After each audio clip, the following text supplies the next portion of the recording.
Good morning students. हम पढ़ रहे थे डाइवर्सिटी एंड डिस्क्रिमिनेशन, जो हमारा सिविक्स का चैप्टर 2 है। ठीक है, इसके अंदर लास्ट क्लास में हमने देखा था कि किस तरह से जो लोग होते हैं वो स्टेरियोटाइप्स की थॉट बना लेते हैं और लोगों के साथ में भेदभाव करते हैं, डिस्क्रिमिनेशन करते हैं रिलीजन को लेके, कास्ट को लेके, और जो पुअर है उनको भी वो गलत तरीके से देखते हैं, उनके साथ में भी वो भेदभाव करते हैं। इसी सीरीज़ में हमने देखा था कि भीमराव अंबेडकर जो हमारे कॉन्स्टिट्यूशन के फादर कहलाते हैं, उनके साथ भी काफ़ी सारा डिस्क्रिमिनेशन किया गया अकॉर्डिंग टू कास्ट, क्योंकि वो दलित कम्युनिटी से बिलोंग करते थे और दलित जो है उसको लोअर कास्ट का माना जाता था। तो जो भीमराव अंबेडकर है उन्होंने जो काफ़ी मतलब एजुकेशन ली, पढ़ाई काफ़ी की, और उसके बाद में उन्होंने इस चीज़ का विरोध भी किया, अगेंस्ट हुए जो डिस्क्रिमिनेशन किया जाता था कास्ट को लेकर। क्योंकि जन्म से अब बच्चा होता है, उसको क्या पता होता है कि मेरी आगे कास्ट क्या होने वाली है। ठीक है, तो उसके साथ में उसकी जो एबिलिटी है उसको ध्यान में रखना चाहिए कि वो क्या कर सकता है। ये नहीं देखना चाहिए कि वो कौन सी कास्ट से बिलोंग करता है। तो ये डिस्क्रिमिनेशन उन्होंने फेस किया था और इसके लिए उन्होंने काफ़ी फाइट भी की थी। और इसके बाद में लास्ट में उन्होंने जो बौद्ध धर्म है उसको एक्सेप्ट कर लिया था। ठीक है, ये आजकल क्लास में आज हम आगे देखते हैं। इमेजिन हाउ डिफ़िकल्ट, अब आप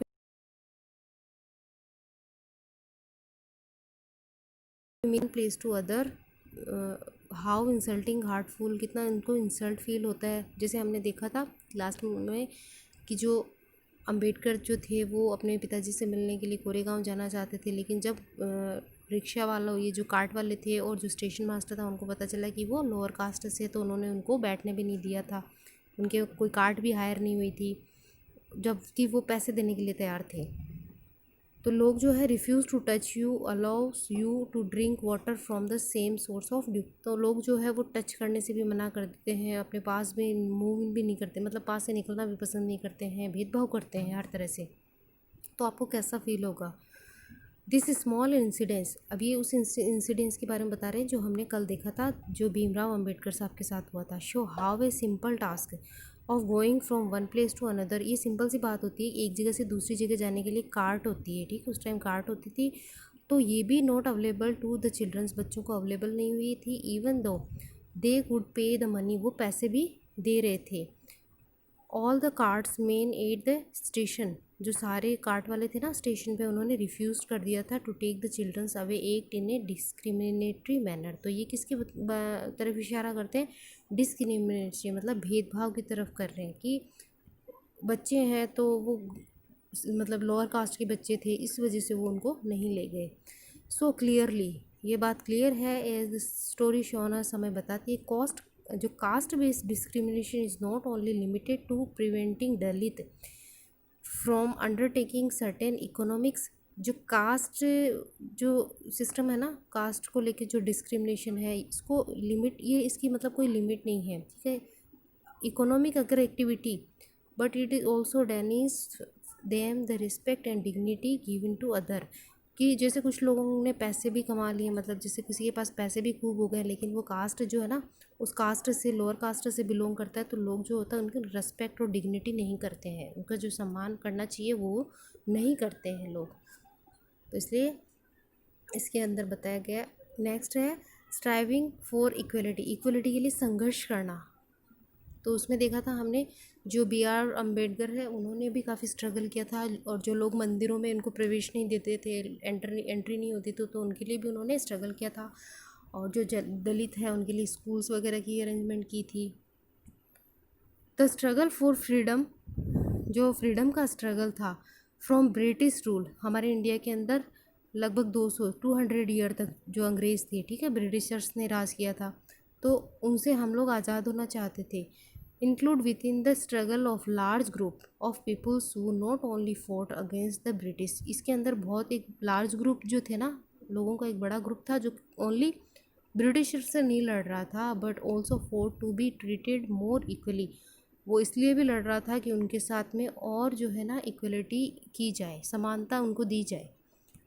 लाइक उसमें कौन कौन थे, दलित से, वुमेंस थी, ट्राइबल्स आदिवासी थे, एंड पीजेंट्स किसान थे, जो लड़ रहे थे the inequalities they experienced in their lifes, वो अपने जीवन में जो असमानता इनइक्वलिटीज़ फील कर रहे थे, झेल रहे थे, बर्दाश्त कर रहे थे, उनसे भी वो लोग बाहर आना चाहते थे, आज़ाद होना चाहते थे। एज पॉइंट पे देते हैं outer early many Dalit organise, जो बहुत सारे Dalit organisation themselves to gain entry into temples, वो चाहते थे कि उनको मंदिर में है वो एंट्री मिले। वुमेंस क्या चाहती थी, डिमांडेड दैट, वुमेंस की जो डिमांड थी, have so as much a right to education as man did, जो एजुकेशन का राइट आदमियों को तो पुरुषों का था वो महिलाओं को भी मिलना चाहिए। मतलब पुराने टाइम में महिलाओं को पढ़ाई पे ज़्यादा ध्यान नहीं दिया जाता था। किसान क्या चाहते थे, पीजेंट एंड ट्राइबल जो थे ना आदिवासी, वो फोर्ट कर रहे थे release themselves from the grasp of money lender जो थे ना जमींदार, जो उनकी ज़मीन पे कब्जा कर लेते थे और उनसे ज़्यादा टैक्स लेते थे। And the high interest they were charge, तो ये उनसे भी फ्रीडम चाहते थे कि जो उन पे अननेसेसरी टैक्स लगा रहे हैं, तो इतना उनके वहाँ पे ग्रो क्रॉप्स होती थी और उसमें से वो ज़्यादा।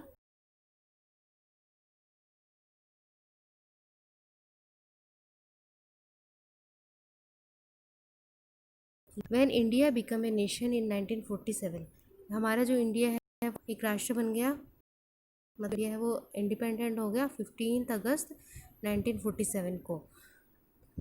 उसके बाद में the leaders too were concerned, तो लोगों जो थे लीडर, हमारे जो नेता थे, उनका जो ध्यान था वो किस पे चला, different kind of inequalities that exist, तो जो अलग अलग तरह की जो इनइक्वलिटी थे ना उनको भी साथ में लेके उन्होंने चला।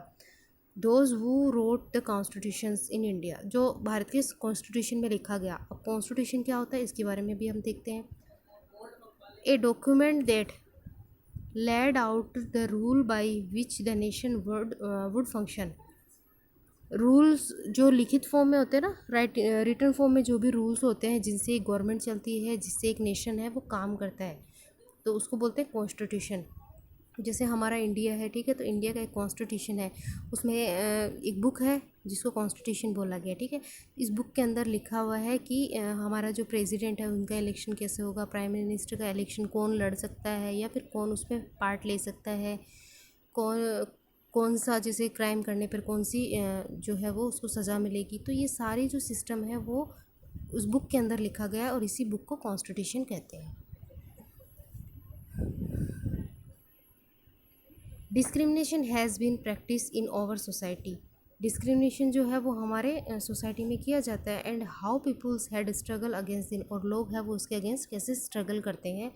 Many leaders of these struggle such is doctor Ambedkar had also fought for the rights of the Dalits, तो बहुत सारे जो लोग थे ना अम्बेडकर के जैसे, अम्बेडकर ने जैसे दलितों के अधिकार के लिए लड़ाई लड़ी थी, मतलब वो लोग जो समाज था उसको जागरूक करना चाहते थे।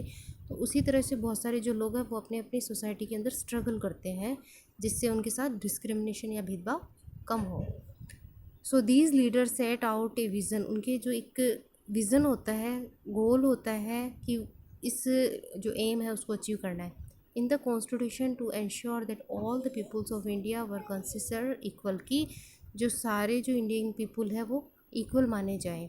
This equality of all person is seen, सारे जो ये जो इक्वलिटी है वो सारे पर्सन के अंदर एक ही value that unites us all the Indians, ये की वैल्यू होती है इक्वलिटी, और ये बताती है कि हम जो सारे इंडियन हैं वो किस तरह से एक साथ मतलब ग्रुप में रहते हैं या फिर हम लोग एक हैं। Every one had equal rights, सभी जो है उनको इक्वल राइट्स मिले हुए हैं। हैज़ अपॉर्चुनिटी, और अपॉर्चुनिटी भी सबको इक्वल मिलती है। अनटचेबिलिटी, मतलब जिसे कहते हैं ना उसको टच नहीं करना, वो लोअर कास्ट का है, तो अनटचेबिलिटी इज़ सीन, अनटचेबिलिटी भी दिखती है एज ए क्राइम। अब इसको क्राइम बना दिया गया है। अनटचेबिलिटी जो है ना according to law has been legally abolished by law, तो हमारा जो कॉन्स्टिट्यूशन है उसके अंदर आर्टिकल 17 के अंदर लिखा गया है कि अनटचेबिलिटी, अगर किसी के साथ में कोई इस तरह की भेदभाव करता है ना कि छुआछूत की, ये लोअर कास्ट का है तो इसको टच नहीं करेंगे, या ये अदर वर्क करता है तो इसको टच नहीं करेंगे, तो वो कानून के ख़िलाफ़ होता है, कानून सज़ा दे सकता है, इसके लिए लॉ बना हुआ है। People are free to choose the kind of work, लोग आज़ाद है अपना पसंद का काम कर सकते हैं। दे विश टू डू, कोई भी काम करना चाहे।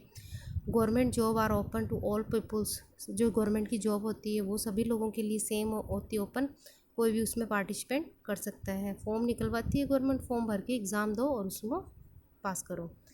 इन addition the constitution also placed responsibility on the government. अब कॉन्स्टिट्यूशन की क्या रेस्पॉन्स, कॉन्स्टिट्यूशन है वो गवर्नमेंट के लिए जिम्मेदारी बनाता है to takes specified step to realize this right to equality that poor and other such marginal communities, जो कम्युनिटीज़ है और जो पुअर लोग हैं उनको भी इक्वल बनाया जाए, और उसके लिए जो भी से कदम उठाने हैं उनको गवर्नमेंट को कॉन्स्टिट्यूशन है वो गाइड करता है।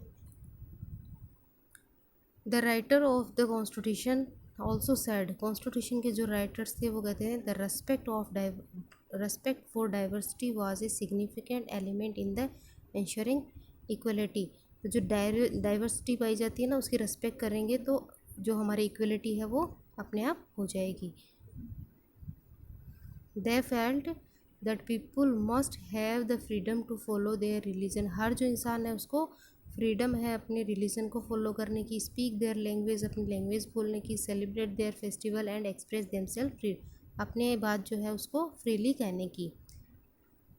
तो जो सारी डाइवर्सिटी जो हमारे इंडिया के अंदर पाई जाती है उसका सम्मान करना चाहिए। They said that no one language, religion और festival should become compulsory for all to follow.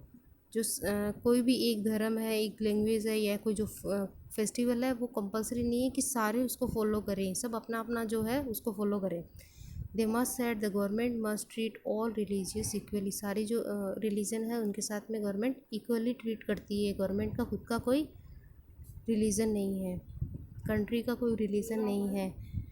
Therefore India become a secular country, इससे इंडिया क्या बनता है, एक सेक्युलर कंट्री बनता है। सेक्युलर का मतलब यही होता है कि इंडिया का खुद का कोई रिलीजन नहीं है, वो ऑल रिलीजन्स की रेस्पेक्ट करता है।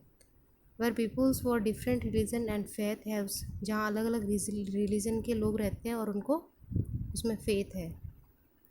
The freedom to practice and follow their religions, अपने अपने जो रिलीजन है उसको फ्रीडली आज़ादी से मानना और without any fear of discrimination, बिना किसी भेदभाव के अपने अपने धर्म को मानने की आज़ादी है।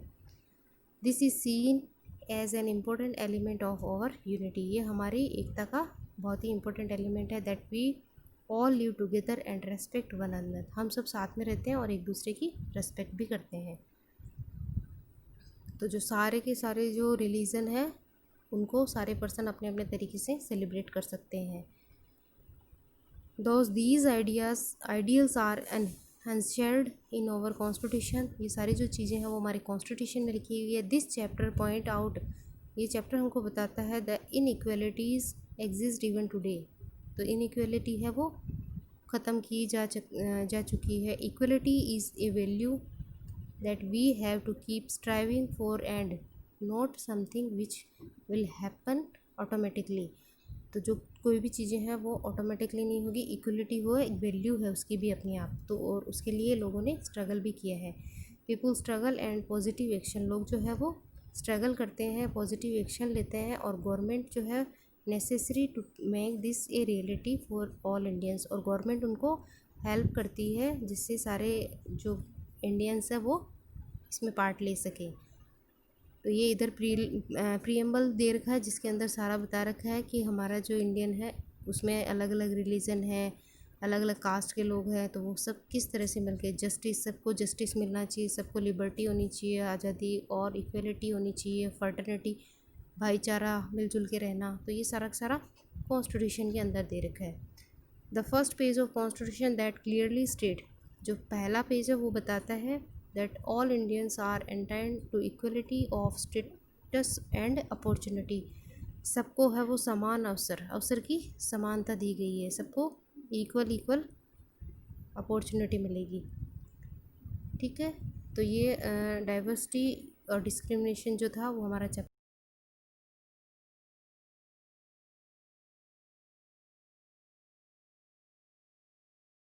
अलग रिलीजन को मानने वाले लोग रहते हैं और अलग, तो कभी कभी उनके साथ में भेदभाव किया जाता है, लेकिन हमारा जो कॉन्स्टिट्यूशन बना है उस कॉन्स्टिट्यूशन ने हमको ये पावर दी है कि हम इस चीज़ को ख़त्म करें, ठीक है। इसके अगेंस्ट लॉ बना हुआ है। तो आई होप ये हमारा चैप्टर कंप्लीट हुआ। नेक्स्ट हम क्वेश्चन आंसर है वो नेक्स्ट क्लास में देखेंगे।